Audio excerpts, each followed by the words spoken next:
Level 1, the analyst. You left Goldman for this. A smaller desk, a floor so quiet you can hear someone close a door 3 offices down. 14 people making decisions about $4.2 billion. And you, 24, 2 years out of banking, are one of them. The pay cut stung. Your base dropped from 110,000 to 105. On paper, that's nothing. But your bonus? It's no longer about how many deals your group closes. Now, it depends on how the fund performs. All 4.2 billion of it. That's not a small difference. That's the difference between working for a paycheck and working like you own the place. Your job is to read CIMs, confidential information memoranda. They arrive by the dozen, 60-page documents from investment banks pitching companies for sale. You read every one. You build screening models in Excel. 3 tabs, 14 assumptions, 1 output. Does this company clear the return threshold at a reasonable purchase price? Most don't. You flag the ones that do. The vice president reads your flags. He responds to maybe 1 in 5. The rest disappear into the pipeline tracker and never come back. You build your first LBO model in the 2nd week, leveraged buyout. You have built LBO models before at the bank, but those were for pitch books. These are for decisions. The difference is that someone will actually deploy capital based on the numbers you type into cell D47. You check the model 3 times.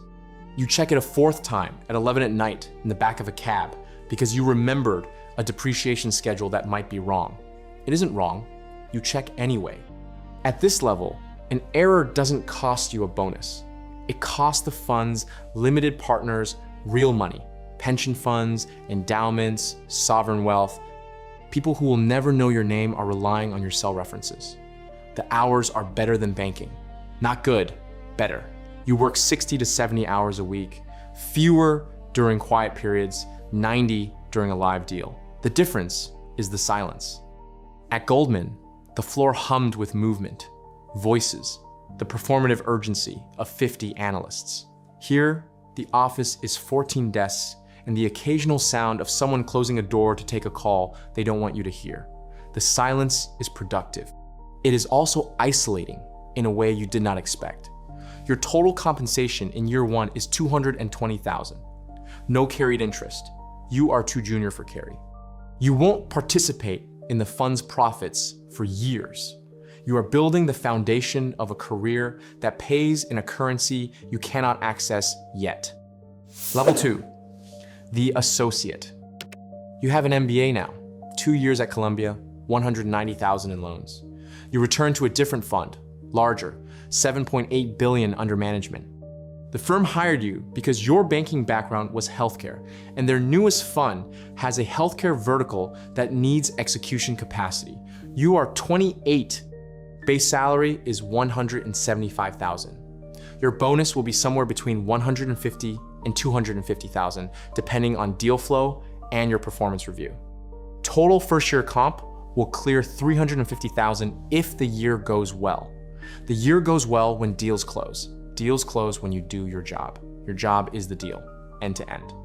You source it, screen it, model it, fly to the management presentation, lead the diligence work streams, draft the investment committee memo, and sit in the room while the partners decide whether to commit $280 million to a company you have spent 9 weeks learning every detail of it. You know, the CEO's background, the CFO's modeling assumptions, the customer concentration risk in the top 3 accounts, and the exact EBITDA adjustment the seller's banker is trying to sneak past you on page 34 of the quality of earnings report. You flag it. The partner nods. The adjustment is rejected. The purchase price drops by $6 million. Nobody says thank you. The deal itself is the acknowledgement. You close your first deal as lead associate, a $420 million acquisition of a specialty healthcare services platform, 65% debt, 35% equity. The capital structure is 3 layers: a senior secured term loan, a mezzanine tranche at 12%, and the fund's equity check of $147 million. You built the waterfall model that shows how each layer gets repaid under 12 different scenarios. The base case projects a 2.4 times return on invested capital over 5 years. The downside case still clears the hurdle.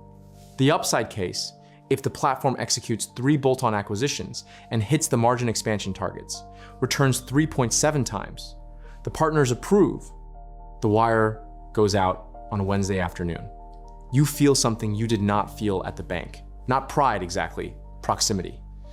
At the bank, you built the model and someone else made the decision. Here, you built the model, defended it, and watched capital move because of it. The distance between your work and the outcome collapsed to 0. That proximity is the reason people take pay cuts to move to the buy side. It is also the reason the pressure never fully releases. When the money is real, the mistakes are too. Exit conversations happen around you constantly. Hedge funds call corporate development roles at portfolio companies. A classmate from Columbia took a strategy job at a Fortune 500. She earns less but flies home every night. You think about this on a Sunday evening while rereading a management presentation for a Monday meeting. You stop thinking about it by Monday morning.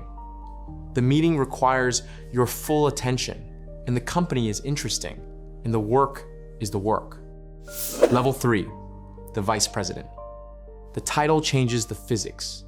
You are 32, base salary is $250,000. Bonus brings your cash compensation to somewhere between $500,000 and $700,000 in a strong year. For the first time, you receive carried interest, a fractional allocation in the current fund. Your carry points are small, perhaps 0.1% of the fund's 20% profit share. On a $7.8 billion fund that returns 2 times capital, that allocation is worth approximately $700,000 over the life of the fund. It vests over 4 years. You will not see the cash for at least 5. This is the first time in your career that your compensation depends on something you cannot calculate on a Tuesday afternoon. It depends on the fund's performance over a decade. The time horizon of your incentive just expanded from 12 months to 10 years. You start thinking differently, not quarterly. Cyclically, you run deals now, not support them, run them. You manage 2 associates and an analyst. You coordinate legal counsel, diligence advisors, lender negotiations, and management team interactions. You are the person the CEO of the target company calls when he has a question at 9 on a Thursday night. He is 54. He built the company from nothing over 22 years.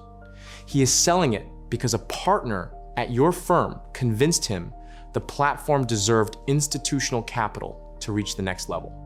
You are 32 and you are telling him how his company will be restructured post-close. He listens because your firm is writing a check for $300 million. That check buys attention. It does not buy trust. Trust is something you will need to earn over the first 100 days, then the first year, then the 5 years you hold the asset. Portfolio management becomes half your job. The deals you helped close as an associate are now companies you sit on the board of, or attend board meetings for, or receive monthly financial packages from that you review line by line, looking for the variance that explains why Q3 EBITDA came in 4% below plan. You find it.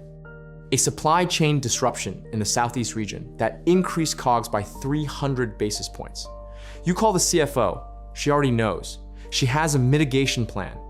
You review the plan, push back on 2 assumptions, and report to the partner that the situation is contained. This is the job at VP. You are the connective tissue between the fund's capital and the company's operations. Neither side sees you as one of them. Both sides need you.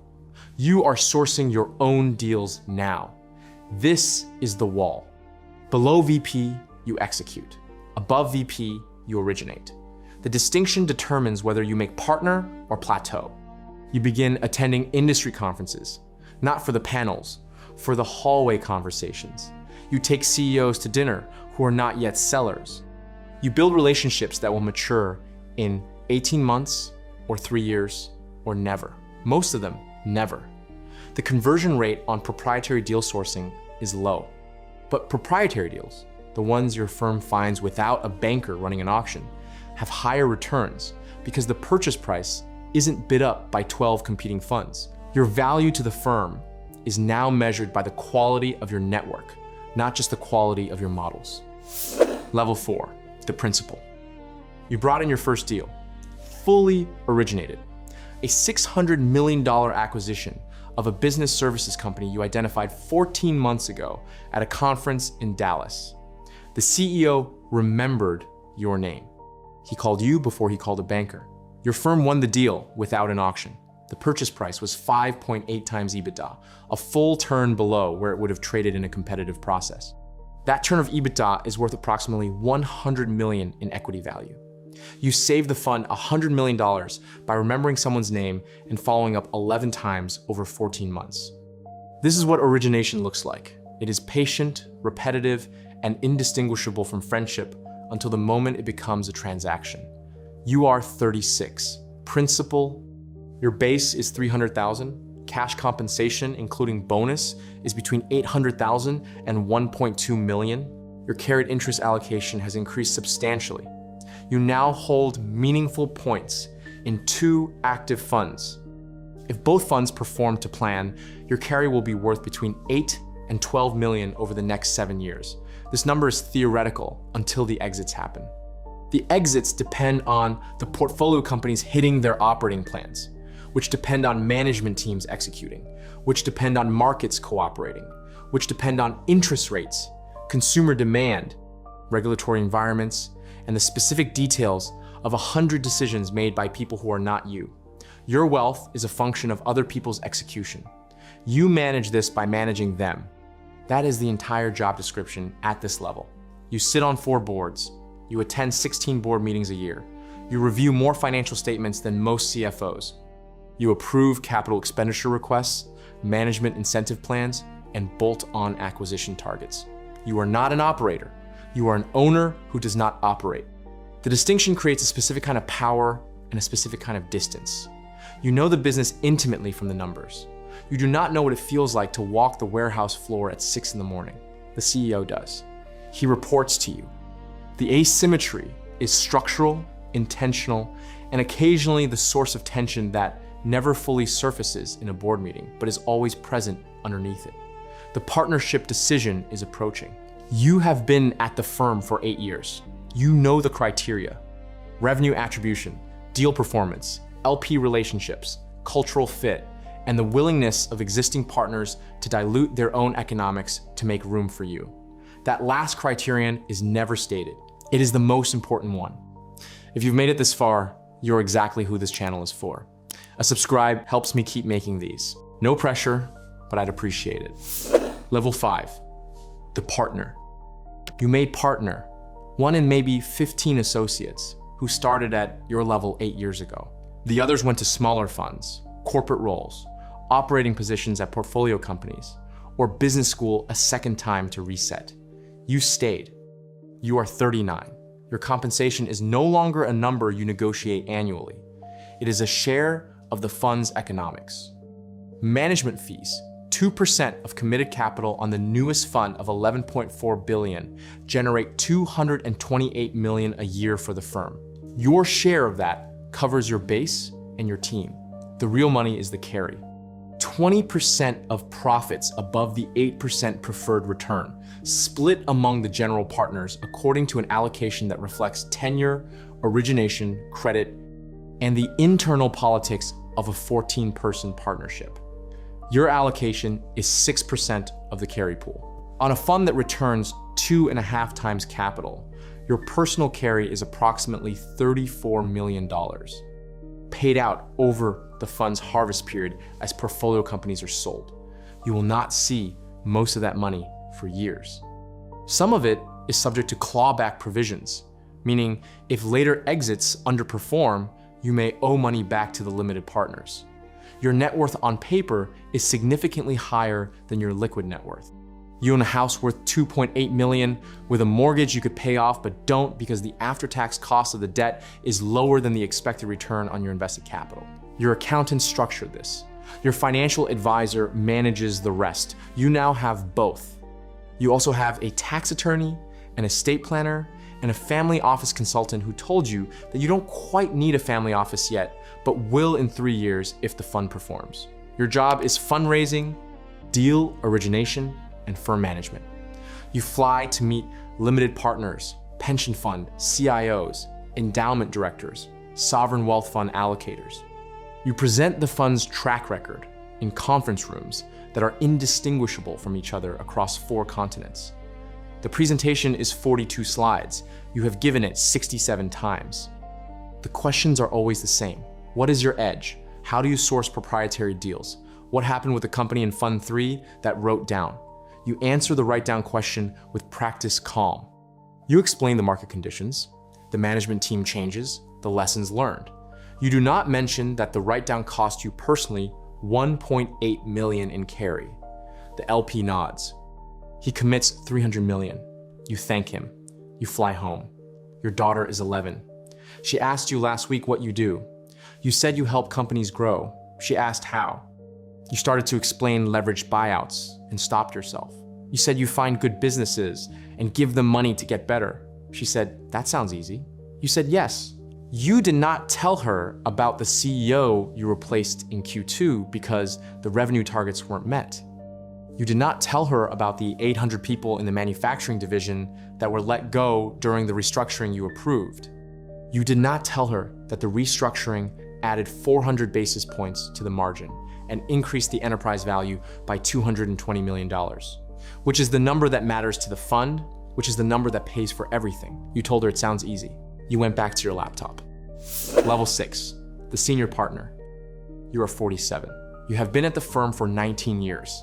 The fund you helped raise last year is $15.6 billion, the largest in the firm's history. Your name is in the marketing materials. Limited partners reference you by first name. Industry conferences seat you on the keynote panel.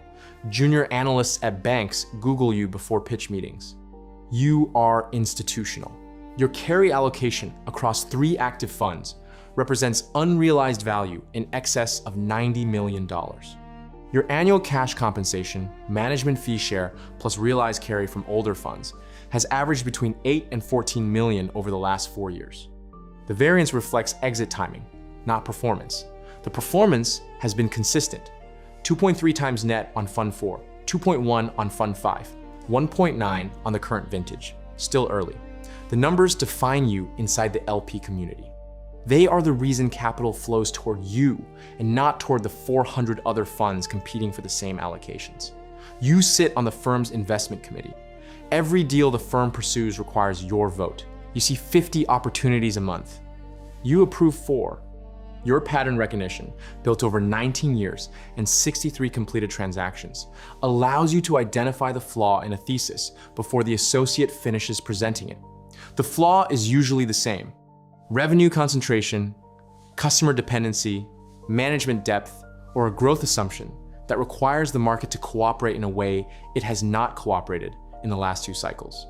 You kill deals quickly. Speed of rejection is a skill nobody teaches and everyone who makes partner possesses. You have missed your son's basketball games enough times that he stopped telling you the schedule. He is 15. He texts you the score afterwards.